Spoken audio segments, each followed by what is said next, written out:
नमस्कार मेरे प्यारे साथियों, स्वागत है आप सभी का एक बार फिर से एक और नई क्लास में। तो बिना किसी लेट लपेट के, बिना कोई वक्त गंवाए शुरू करते हैं अपनी क्लास। तो बच्चों, नरेशन चल रहा था और नरेशन में हम लोग पहुंच चुके हैं इम्परेटिव सेंटेंस तक। आज मैं स्टार्ट कर रहा हूं आप सभी के साथ एक नया टॉपिक, इम्परेटिव सेंटेंस। अगर देखो इम्परेटिव सेंटेंस की बातचीत कर ले साथियों, तो यहाँ से आपको एक बात पता है, ऐसे सेंटेंसेस जिसमें ऑर्डर, एडवाइस और रिक्वेस्ट का सेंस होता है, रिक्वेस्ट का सेंस होता है, ऐसे वाक्यों को इम्परेटिव सेंटेंस कहते हैं। ये बात आपको पहले से पता है, ठीक है भाई। चलिए, अगर इसमें और आगे बातचीत करें इम्परेटिव सेंटेंस में, तो ये जो वाक्य होते हैं ये स्टार्ट होते हैं वर्ब की फर्स्ट फॉर्म से, वर्ब की फर्स्ट फॉर्म से ये स्टार्ट होते हैं। अच्छा, अगली खासियत क्या है इन वाक्यों की? अगली खासियत ये है कि ये जो वाक्य हैं इनमें यू जो सब्जेक्ट होता है वो भी हिडन रहता है। क्या रहता है? बोलोगे सर? हिडन रहता है, ठीक है। देखो एग्जाम्पल के थ्रू मैं समझाता हूँ। एग्जाम्पल जैसे लिखा है, डोंट गो देयर, एक ये सेंटेंस है। अगला लिखा है, stop doing this, stop doing this. Next sentence जैसे लिख दूं, ओपन द डोर। अगला सेंटेंस मैं लिख दूं, स्टैंड अप। अगला सेंटेंस कह रहा है walk carefully, walk carefully. Next sentence, take medicines twice a day. ये सारे के सारे जो भी सेंटेंसेस मैंने यहाँ लिखे, ये सभी साथियों इम्परेटिव सेंटेंसेस हैं। देखो ये भी सेंटेंस स्टार्ट हो रहा है वर्ब की फर्स्ट फॉर्म से, ये भी स्टार्ट हो रहा है वर्ब की फर्स्ट फॉर्म से। ये सारे सेंटेंस स्टार्ट है वर्ब की फर्स्ट फॉर्म से, जो अलग अलग सेंस दे रहे हैं। ये कह रहे हैं वॉक केयरफुली, सावधानी से चलिए। ये कह रहे हैं take medicine twice a day, एक दिन में दवाइयों को कितनी बार लेना है? आपको 2 बार लेना है। तो ये वाला जो सेंटेंस है ये आपको क्या कर रहा है? एडवाइस कर रहा है ना। आगे वाले देखो सेंटेंसेस क्या है, ये कह रहा है डोंट गो देयर, ये मना करने का भाव है। आगे कह रहा है स्टॉप, इसमें भी वही बात है, कह रहा है ओपन द डोर, दरवाजा खोल दो। हो सकता है ये कोई नॉर्मल सेंस दे रहा हो किसी के द्वारा, लेकिन वैसे देखा जाए तो ये ऑर्डर का सेंस दे रहा है। तो ये सारे के सारे जो सेंटेंसेस आपके सामने लिखे हैं, ये सभी साथियों कैसे हैं? इम्परेटिव सेंटेंस हैं। और इन्हीं इम्परेटिव सेंटेंसेस का नरेशन करना हम लोग आज की वीडियो में सीखेंगे। तो वीडियो में अंत तक बने रहिए, ताकि एक एक बात, एक एक कॉन्सेप्ट आपको समझ में आ जाए, कोई दिक्कत ना हो। अब मैं आप सभी को आगे ले चलता हूँ, कैसे नरेशन बनते हैं, क्या क्या रूल है, किस किस टाइप के सेंटेंस रिपोर्टेड स्पीच के अंदर हो सकते हैं मेरे प्यारे साथी। तो इसमें सभी लोग अपनी नोटबुक में डालो रूल नंबर फर्स्ट। देखो रूल नंबर फर्स्ट क्या कहता है? रूल नंबर फर्स्ट कहता है कि रिपोर्टेड स्पीच, रिपोर्टेड स्पीच में आए हुए वाक्य के भाव के अनुसार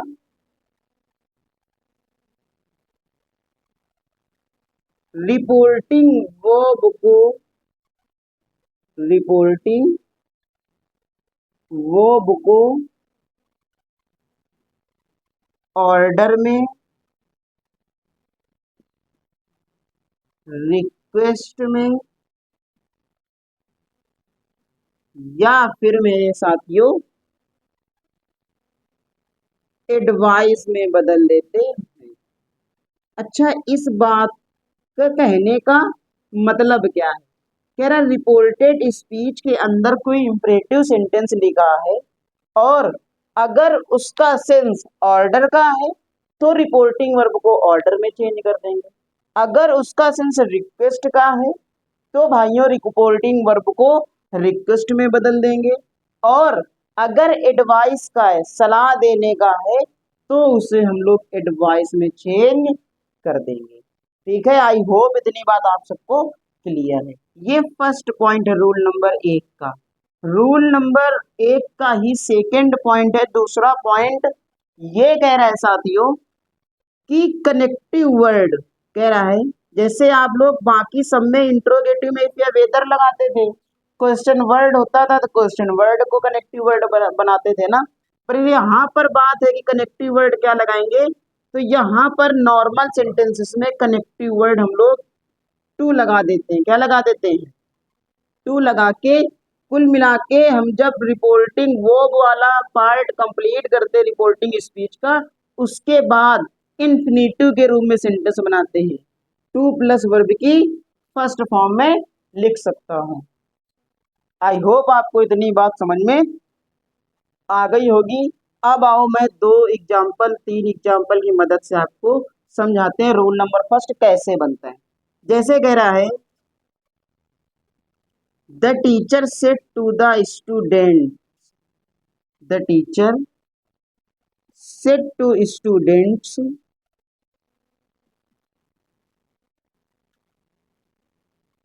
learn your lesson, learn your lesson, full stop, inverted comma, close।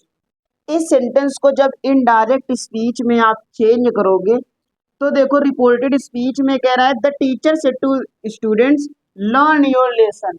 अब अध्यापक जो है वो बच्चों को क्या करेगा, यहाँ पर इस सेंस है ऑर्डर देने का। किसका? ऑर्डर देने का। तो इस सेड को आप बदल दीजिए ऑर्डर्ड में, ये हो जाएगा द टीचर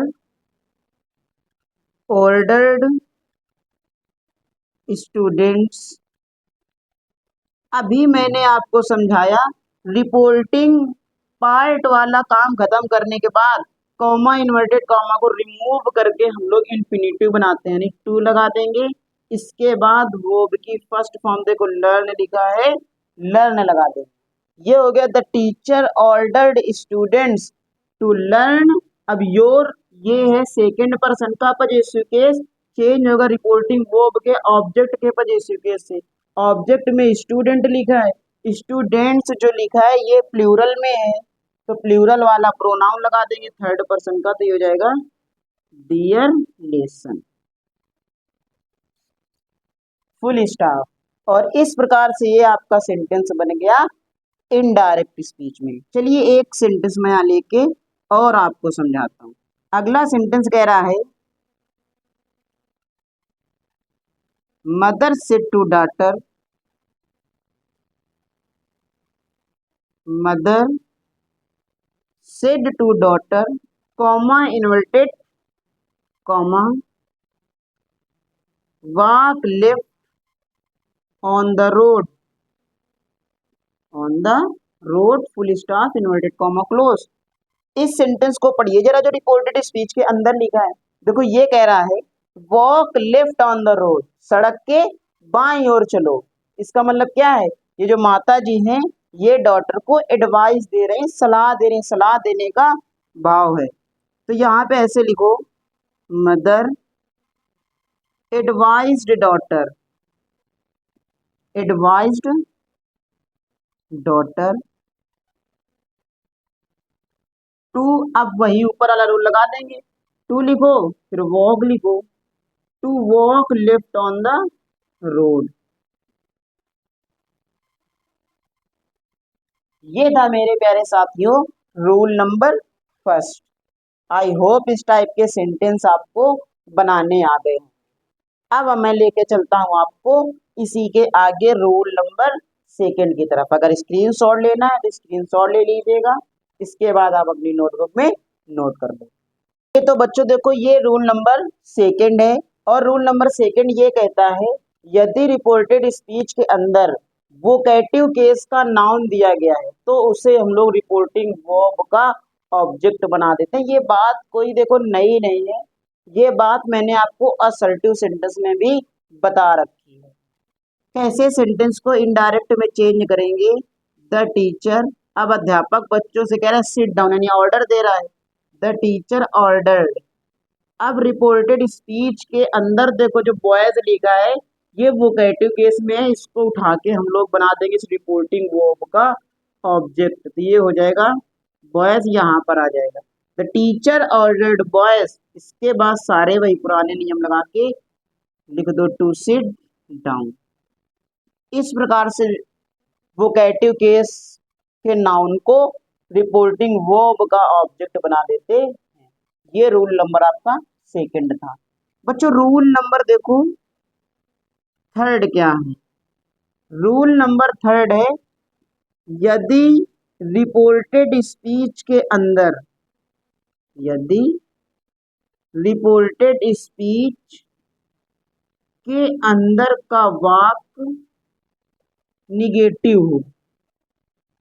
अच्छा निगेटिव होगा तो स्टार्टिंग कैसे होगी बच्चों? इम्परेटिव सेंटेंस का जो निगेटिव होता है वो ऐसे स्टार्ट होता है डू नॉट से, या तो डू नॉट होगा या तो डोंट होगा। तो इसको कैसे चेंज करते हैं? इसको चेंज करने की दो विधियां हैं। एक मैं बता रहा हूं रिपोर्टिंग वर्ब को, देखो ये पहली विधि है, पहला तरीका है। रिपोर्टिंग वर्ब को आप फॉरवर्ड में चेंज करते हो। अच्छा फॉरवर्ड में क्यों चेंज करते हैं? क्योंकि फॉरवर्ड का हिंदी मतलब होता है मना करना, और निगेटिव सेंटेंस का मतलब भी तो होता है किसी चीज को मना करना। तो ये हो गया रिपोर्टिंग वर्ब को फॉरवर्ड में बदल देते हैं, में बदल देते हैं और डू नॉट को रिमूव कर देते हैं। जो क्रॉस मैंने लगाया है डू नॉट के ऊपर, इसका मतलब है डू नॉट को रिमूव कर रहे हैं। क्या कर रहे हैं? रिमूव कर रहे हैं। कैसे? देखिए एक एग्जांपल के द्वारा मैं आपको समझा रहा हूं। जैसे कह रहा है the farmer said to employer, comma inverted comma, don't waste water, don't waste water full stop inverted comma close. इस सेंटेंस को देखो चेंज आप कैसे करते हैं। सबसे पहले जो है रिपोर्टिंग वर्ब को चेंज करो, ये हो जाएगा द फार्मर से टू को बदल देना है फॉरवर्ड में, ये हो जाएगा द फार्मर फॉरवर्ड एम्प्लॉयर। अब अभी मैंने बताया है कि डू नॉट को भैया क्या करते हो? रिमूव करते हो। तो डू नॉट को रिमूव कर दो, तो कॉमा कॉमा हटा क्या लगाओगे? टू लगाओगे, जैसे जोड़ते हो सेंटेंस को इन्फिनेटिव बनाने के लिए। तो ये हो जाएगा टू वेस्ट वाटर। अच्छा इसकी हिंदी निकालो, तो ये कह रहा है द फार्मर फॉरबेड एम्प्लॉयर, किसान ने मना किया टू वेस्ट वाटर, पानी को बर्बाद करने से। ठीक, ये आपका हो गया फॉरबेड वाला सेंटेंस कैसे बनता है। अच्छा इसकी सेकंड विधि क्या है? सेकंड विधि में बच्चों हम लोग क्या करते हैं? फॉरबेड का प्रयोग नहीं करते हैं। रिपोर्टेड स्पीच के अंदर लिखे गए सेंटेंस के भाव के अनुसार इस रिपोर्टिंग वर्ब को एडवाइस में, ऑर्डर्ड में या फिर रिक्वेस्टेड में चेंज करते हैं, और इसमें आने वाले नॉट को आगे करके फिर हम लोग टू लगाकर इन्फिनेटिव बना के सेंटेंस को लिखते हैं। अब आज की क्लास में मैं आपको इतना ही समझाऊंगा। इसकी जो सेकंड विधि है जो बता दी मैंने आपको, ये कल की क्लास के लिए मैं रखूंगा, क्योंकि वीडियो की लेंथ जो है वो आपकी क्या हो जाएगी, थोड़ी सी लॉन्ग हो जाएगी। तो लगभग अभी भी क्लास 14 से 15 मिनट की हो गई है। अब इसको आपको नोट भी करना पड़ेगा, समझना भी है। तो आज तक हम लोग इतना ही रखते हैं। अब हम लोग मिलेंगे नेक्स्ट वीडियो में इसके आगे वाला पार्ट लेकर। तब तक के लिए बच्चों जय Hind, take care and love you all.